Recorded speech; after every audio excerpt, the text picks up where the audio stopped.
Bonsoir les cadets niveau 3. Je suis l'adjudant 2 Vio et je vais vous donner votre cours pour la soirée. Ce cours-ci, c'est le M 309.04. Ce cours-ci, c'est pour comment les techniques pour poser des questions. Pourquoi on apprend ça? C'est parce que vous allez être instructeur un jour. Vous allez être instructeur et on veut que vous puissiez poser des bonnes questions. C'est un peu une manière, c'est un outil que vous avez pour donner vos cours et vous assurer que vos cours ont été bien reçus. C'est un outil pour permettre aux cadets de mieux assimiler l'information que vous donnez dans vos cours. Et on vous donne un cours pour que vous soyez bon à les utiliser, ces outils-là. Ça va vous être utile plus tard. Alors, commençons immédiatement avec le point d'enseignement numéro 1, qui est de décrire les buts des questions. Pourquoi on pose ces questions-là? Ben, on pose ces questions-là pour quatre raisons principales. La première, c'est de déterminer le niveau de compréhension de la matière connexe déjà enseignée. Pour la faire court, c'est pour savoir si le cadet a bien compris ce que vous avez dit. Et c'est ce qui a été dit avant que vous donniez votre cours. Point numéro 2. Susciter et soutenir l'intérêt en gardant les cadets alertes mentalement et en les faisant participer davantage à la leçon. Ça, c'est un peu simple. Si je vous pose une question tout de suite, par exemple, faites-moi, ok? Comme ça. Callez-moi un garde à vous. Ben, il y a des manières de caller un garde à vous. Il y a des manières d'exécuter un garde à vous. Si vous écoutez pas qu'est-ce qu'on dit, qu'est-ce qu'on attend de la question, ben vous allez vous retrouver gêné à essayer de baragouiner une réponse.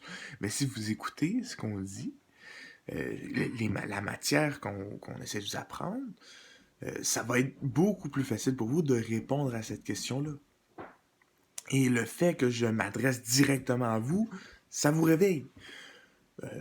C'est pour ça que c'est toujours utile de poser des questions.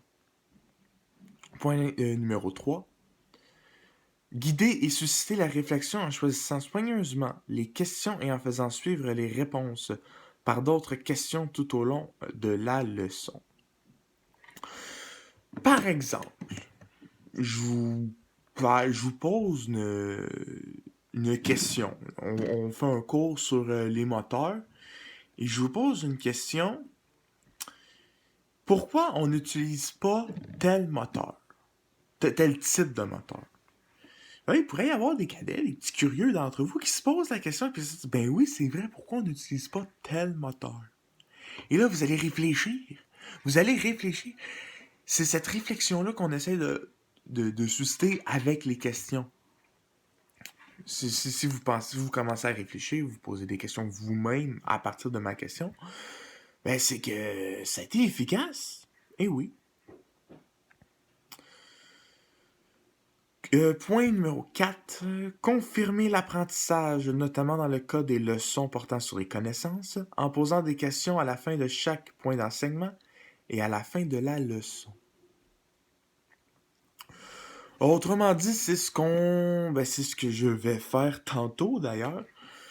Vous poser des questions sur est-ce que vous avez bien compris le cours? Est-ce que vous êtes attentif tout le long? Contrairement au point numéro 1 que j'ai nommé, qui est de déterminer le niveau de compréhension, ça c'est pour savoir où vous en êtes au niveau général. Est-ce que ce que je dis c'est clair ou est-ce qu'il vous manque quelque chose? Est-ce qu'il y a une information qui est pas claire à quelque part qui fait en sorte que je vous donne mon cours mais vous comprenez pas totalement? Ce point-là, c'est vraiment pour savoir, j'ai donné mon cours, est-ce que vous avez bien écouté? Est-ce que vous avez bien compris? Un peu une synthèse. Ça, c'était les 4 points. Donc, vite, déterminer le niveau de compréhension générale, susciter l'intérêt puis vous tenir réveillé, guider et susciter la réflexion et confirmer l'apprentissage du cours au complet. C'est pas mal ça le point d'enseignement 1 qui est de décrire les buts de la question. Point d'enseignement 2 maintenant. On va aller. Décrire les qualités d'une bonne question. Parce qu'il y a des questions qui sont meilleures que d'autres et on se le cachera pas, des fois, ça s'entend. Vite comme ça. Encore là, ça se divise sur des points, des sous-catégories. Alors, je vais vous le nommer. Il faut qu'une question soit brève, complète et facile à comprendre. Parce qu'une question qui est longue, qui est compliquée, puis qui manque des bouts, moi je peux vous dire que vous allez vous poser plus de questions, que vous allez être capable de répondre. Parce que si je arrive puis je vous pose une question, là, qu'est-ce qui est rouge? Ben oui, qu'est-ce qui est rouge? Ben il y a plein de choses rouges. Je peux répondre tellement de réponses qu'au final, c'est quoi le rapport? C'est quoi la ligne? Je suis supposé répondre quoi? Dans quel contexte? Ah ben, moi, je suis perdu. Je me fais raconter une question de même. Cette question-là n'est pas bonne. Elle ne fait pas son... Elle ne remplit pas son objectif de voir est-ce que si la personne a un manquement dans ses connaissances, si elle comprend bien la matière. Ça répond. Si ça n'atteint pas ces buts-là, ben ta question est pas bonne et c'est ça. C'est pour ça qu'on veut qu'elle soit brève, complète et facile à comprendre. Elle doit être énoncée clairement, en termes simples. Ça revient un peu à la même, au même point. À la différence, c'est que si votre question est audible, qu'on est capable de l'entendre, si vous la marmonnez pas, votre question, puis si vous n'utilisez pas des mots que les cadets comprendront pas, mais si les cadets sont capables de comprendre votre question, vous êtes déjà bien parti. Je peux vous poser une question en espagnol, mais vous comprendrez rien. C'est un peu la même chose. Point 3, motiver les cadets à mettre en pratique leurs connaissances. Parce que si je vous pose une question, puis c'est une question ridicule, absolument qui n'a aucun rapport avec les cadets de l'aviation, vous n'aurez pas besoin de vous poser de grosses de questions. Si je vous dis, est-ce que vous avez dîné? Ben ouais. Mais je sais pas. J'ai pas mis au défi vos connaissances. Une question doit mettre à un certain point des défis des connaissances. On retourne au but. Susciter une réflexion, c'est par rapport aux connaissances. Si vous voyez qu'il y a des connaissances que vous n'avez pas, ben ça va vous susciter une réflexion. Qui est un début. Si je vous pose cette question-là et que ça me permet pas de vérifier si vous avez les connaissances requises pour poursuivre le cours ou est-ce que vous avez bien compris la matière du cours en vous posant quelque chose qui n'a pas rapport comme ça, ben vous mettez pas au défi vos connaissances et donc ça devient inutile. Ça n'atteint pas les buts, ça devient inutile. La question ne doit pas être tellement difficile que seul un petit nombre de cadets puisse y répondre. On retourne un petit peu au début. Si je vous pose une question si compliquée que vous avez besoin d'une grande quantité de connaissances que vous n'avez même pas nécessairement apprises aux cadets, je ne suscite pas de réaction. Hein, parce que vous allez entendre ça, vous allez faire ben, c'est quoi cette question-là? Je suis complètement perdu. Alors, ça a plus de chances de faire décrocher les cadets.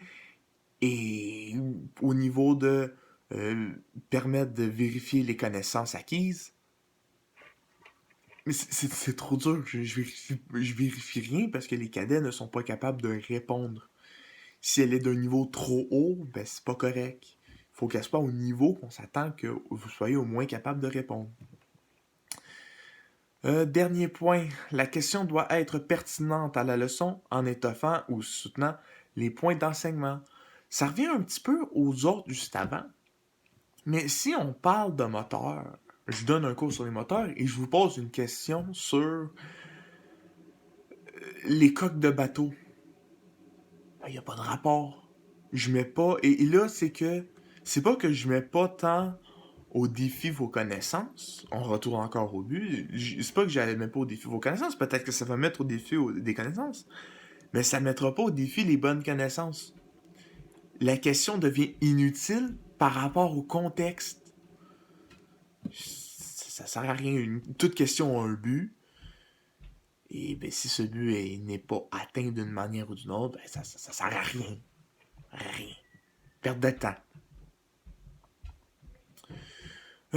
Point d'enseignement 3, et après ça, c'est la conclusion. Et les questions. Attendez-vous pas que je vous pose pas de questions, là. Cause de questions.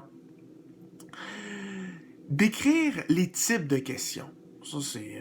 là, vous avez vu c'est quoi les buts, qu'est-ce qui fait qu'une question est bonne. Maintenant, c'est à quoi ça sert les questions. Et c'est quoi qui font ces questions-là? Mais, premier type de question, c'est les questions amenant le sujet.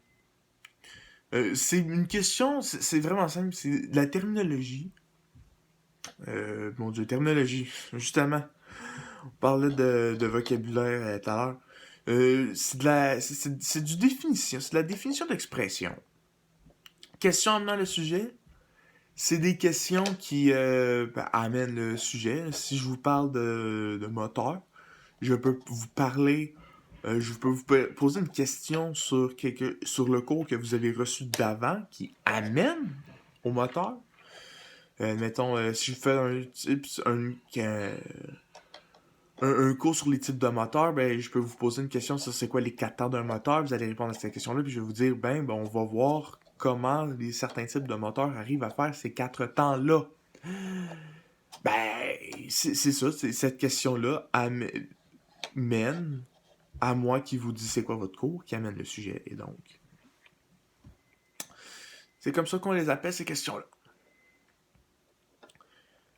Les questions complémentaires.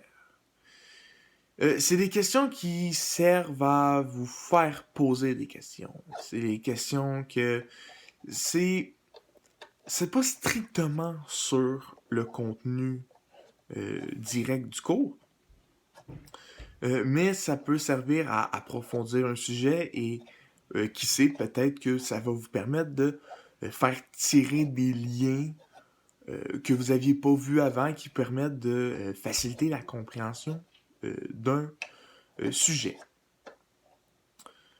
C'est vraiment plus du tac à tac, si ça vous revient dans la tête. Si je vous pose une question sur les moteurs, utilisons l'exemple des types de moteurs. Hein? On l'utilise depuis le début, on va l'utiliser jusqu'à la fin. Une bonne question complémentaire serait voici un type de moteur qui n'est plus utilisé et je pourrais vous poser une question sur pourquoi il est plus utilisé ce moteur-là, ce type de moteur-là. Ben là, ça pourrait vous poser une question de pourquoi on a arrêté d'utiliser certains moteurs et pourquoi il y a certains moteurs qui sont meilleurs que d'autres. Question s'adressant à la classe. Deux types de questions qui se ressemblent beaucoup. La question s'adressant à la classe et la question directe. C'est un peu dans le terme. La question s'adressant à la classe, c'est que je vais m'adresser à tout le monde. Cette question-là doit pouvoir être répondue par tout le monde. C'est surtout pour vérifier. C'est des questions qui servent plutôt à un but. Le but de vérifier si vous comprenez bien, s'assurer du niveau de la classe en général et du niveau de compréhension de la classe. Le second, la question directe, sert à déterminer si tel cadet ou telle cadette est à jour. On peut aussi s'en servir pour euh, utiliser, utiliser des connaissances de ce cadet qu'on le sait. Hein, les instructeurs, vous allez connaître vos cadets à un moment donné. Ça, j'espère. Et si vous savez que tel cadet est bon dans ce domaine-là, vous allez vous poser directement la question pour que euh, à la place que ce soit juste l'instructeur qui fasse juste parler, un des cadets arrive aussi à participer au cours. Ça remonte un petit peu le niveau de participation. Et ça peut aussi faire réveiller des cadets que vous voyez qui sont dans l'une. Une question de relance. Ça, c'est quand il y a un cadet qui ne sait pas comment répondre à une certaine question. Vous, ce que vous pouvez faire, c'est aller voir directement le cadet, aller voir directement un autre cadet, puis lui demander à lui de répondre. Ou sinon, un cadet peut vous poser une question. On tourne avec les moteurs. À la place que ce soit moi qui vous pose la question de pourquoi tel moteur a arrêté d'être utilisé, un cadet arrive et me dit Adjudant Vio, tel moteur, pourquoi on l'utilise plus vraiment aujourd'hui? Puis là, je vais faire bonne question. Et là, plusieurs choix s'offrent à moi. Je peux répondre avec une autre question comme pourquoi, à la place de dire pourquoi on a arrêté d'utiliser certains moteurs, on dit pourquoi certaines choses seraient préférables à d'autres. Pourquoi on utiliserait certaines choses à la place de d'autres. Le but, c'est que le cadet arrive à poser à sa question que c'est parce que le moteur est meilleur et qu'il fait des choses que certains ne peuvent pas, puis qu'il est peut-être aussi efficace, mais plus petit, donc c'est juste mieux. Vous tentez de poser des questions. Ça, c'est un peu une manière artificielle de revenir au but. Hein? On retourne au début du cours. Le but, là, susciter une réflexion. La question de relance peut servir justement à susciter des réflexions par rapport à proposant des pistes de réflexion au cadet, donnant un petit indice. C'était ça. C'était ça, les 3 points d'enseignement qu'on avait aujourd'hui. Justement, on a des questions. C'est quoi les 4 buts? Ça, j'en ai parlé beaucoup, mais c'est tout simplement parce que je veux que toutes les questions que vous posez se ramènent au but. Je vous laisse y réfléchir, je vais y répondre un petit peu plus tard. Donc, quels sont les 4 buts?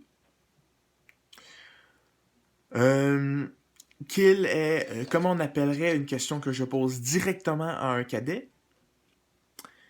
Et aussi, quel est le premier grade d'officier? C'est les 3 questions que je vous pose. Les réponses maintenant. Mettez sur pause si vous n'avez toujours pas répondu. Et évidemment, vous pourrez toujours prendre votre temps pour répondre aux questions. Bon. Première question. Quels sont les 4 buts? Très important. Vérifier les connaissances acquises de règle générale pour les cadets. Susciter l'attention, réveiller les cadets qui sont plus trop là. Poser des pistes de réflexion. En posant une question, un cadet peut se poser d'autres questions et donc il réfléchit beaucoup. C'est bien, réfléchir. Et vérifier le niveau de connaissance par rapport au cours que vous donnez. Est-ce que si les cadets ils suivent bien? C'est les 4 buts. Deuxième question. Comment on appelle une question qui s'adresse directement au cadet? C'est une question directe. C'est un peu dans le nom. On se dit tout de suite. Une question directe et quel est le plus petit grade? Quel est le premier grade d'officier? Le premier grade d'officier, c'est sous-lieutenant. Élève officier n'est pas un grade d'officier, c'est dans le nom en réalité. Il y a aussi. Et si je vous pose ces questions-là, c'est aussi pour vous donner un exemple.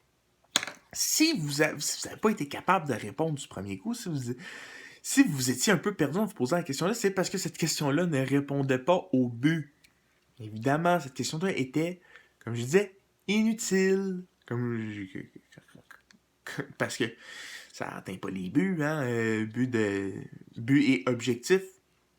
Une question doit être pertinente, une question doit mettre au défi vos connaissances. Simplement, ne vous en voulez pas si vous n'avez pas été capable de répondre à cette question-là. C'était une question piège. Vous pouvez voir que poser des bonnes questions, ça sert à quelque chose. C'est juste pour ça. Sur ce, je vous rappelle encore de bien essayer de s'en rappeler, de bien réfléchir au cours que je vous ai donné. Parce que poser des questions, ça va être un outil très utile quand vous donnerez des cours. Et ça va être un outil qui va... en fait, ce ne sera pas juste utile au sens général du terme, mais ça va être essentiel. Parce que en posant des questions, vous savez si votre cours a porté ses fruits, ou si votre cours, si ça a été une perte de temps. Vous pouvez savoir, en posant des questions tout le long, si vous n'êtes pas en train de parler dans le vide et qu'il y a effectivement des cadets qui vous écoutent. Alors, sur ce, avec cette nouvelle arme que vous aurez pour donner vos cours, je vous laisse. Et je vous souhaite de passer une belle soirée et de bien écouter, de bien suivre le restant de la soirée qui va s'en venir. Au revoir.